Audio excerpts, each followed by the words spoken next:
প্রথম প্রশ্ন, মিলের যে পদ্ধতিতে কাকতালীয় দোষ হয় তা হলো প্যাথেরিক পদ্ধতি। পরেরটা, মিলের যে আরোহ পদ্ধতিটি কোনো অপ্রাসঙ্গিক ঘটনাকে বর্জন করতে পারে না তা হলো ব্যাটারিক পদ্ধতি। 3 নম্বর, অক্সিজেনের উপস্থিতি হলো দহনের কারণ। এখানে কারণ কথাটি যে অর্থে ব্যবহৃত হয়েছে তা হলো আবশ্যিক শর্ত।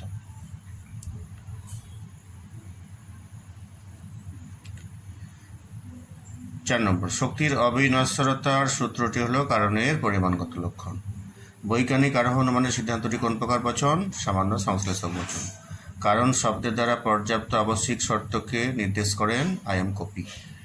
আরোহ অনুমানের সর্বপ্রধান বৈশিষ্ট্যটি হলো সামান্যীকরণ। লৌকিক আরোহ অনুমানকে শিশুসুলভ অনুমান বলেছেন বেকন। ঠিক আছে। পি ইমপ্লাইজ কিউ, এই যৌগিক বচনটি মিথ্যা হবে যদি পি সত্য এবং কিউ মিথ্যা হয়। Option A. হ্যাঁ, আচ্ছা, এইগুলো তোমাদের 4টে করে দেবে, যে কোনো একটা তোমাদের সঠিক যেটা মনে হবে সেটা তোমরা চয়েস করবে। পরেরটা, পি ইকুইভ্যালেন্ট নট কিউ। এই বচনাকারটি অনিয়ত। ঠিক আছে, বেশ। 11 নম্বর, এই যে কোনো অয়েস নয় অপি, এই বচনটির বুলীয় ভাষ্য হলো এই যে সেট। যে যৌগিক বচনের সত্য সারণীর সবকটি নিবেশন দৃষ্টান্ত সত্য হয় তাকে বলে স্বতঃসত্য। 13 দেখো, হয় পি না হয় কিউ একটি বৈকল্পিক বচন। কোনো শিক্ষক নয় অশিক্ষিত, বচনটির ভ্যান চিত্রটি হলো এই যে সেট, অর্থাৎ পি এর বাইরে এসটা সবটাই সেট হবে। ঠিক আছে।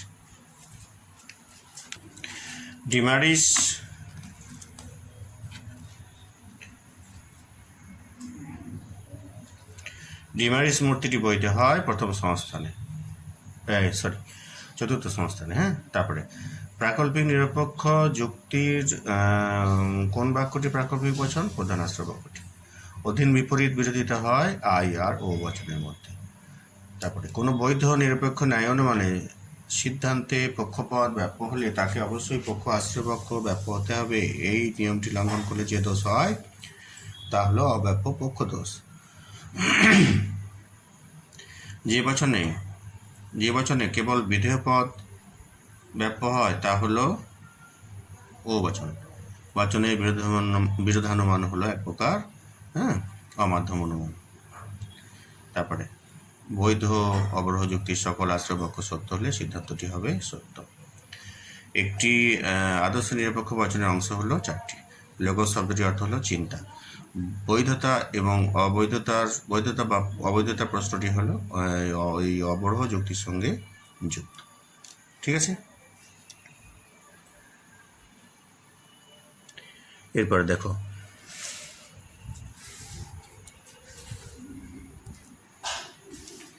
দ্বৈত অন্বয় পদ্ধতিটি হলো যুগ্ম পদ্ধতি। হ্যাঁ, ক হলো খ এর পর্যাপ্ত সত্য, এই কথার অর্থ হলো যদি ক ঘটে তবে খ ঘটে।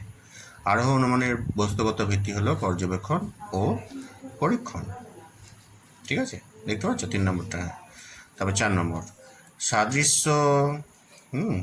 এই যে সাদৃশ্য কোন অনুমানের ভিত্তি? উপমা যুক্তি। তবে পি ডট নট পি। হ্যাঁ, এটা ডট আছে।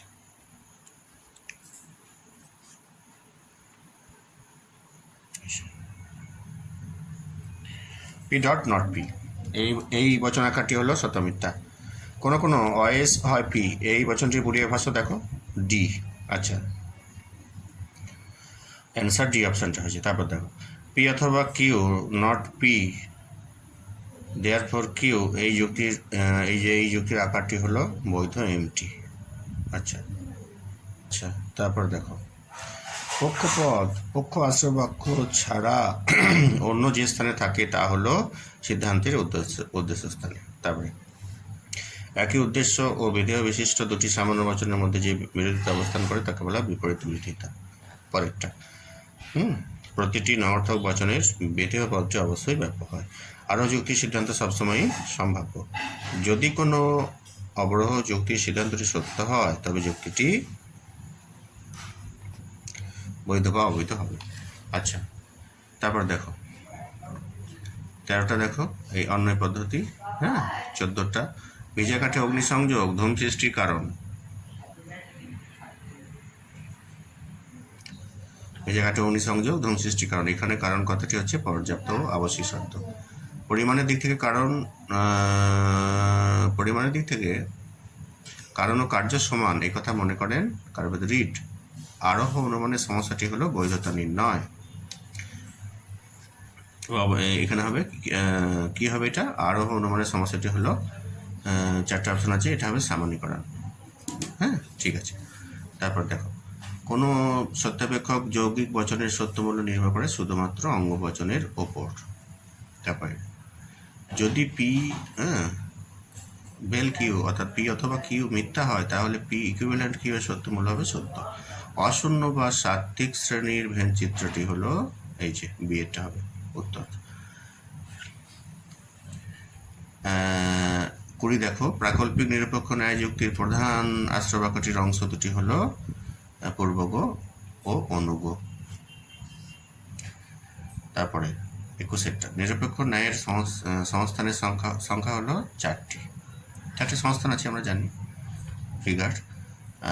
তারপরে 22 যদি ই বচনটি মিথ্যা হয় তবে একই উদ্দেশ্য বিধাযুক্ত এই বচনের সত্যমূল্য অনিশ্চিত। 23 দেখো উদ্দেশ্যপদ অব্যাপ্য হয় বিশেষ বচনের। যে যুক্তিতে আশ্রয় বাক্য থেকে সিদ্ধান্তটি অনিবার্যভাবে নিশ্চিত হয় তাকে বলে অবরোহ যুক্তি। হ্যাঁ এই মোটামুটি আমাদের এমসিকিউ কয়েকটা দেখালাম, হ্যাঁ যেগুলো তোমাদের 2025 সালের এমসিকিউ সাজেশনে আসতে পারে।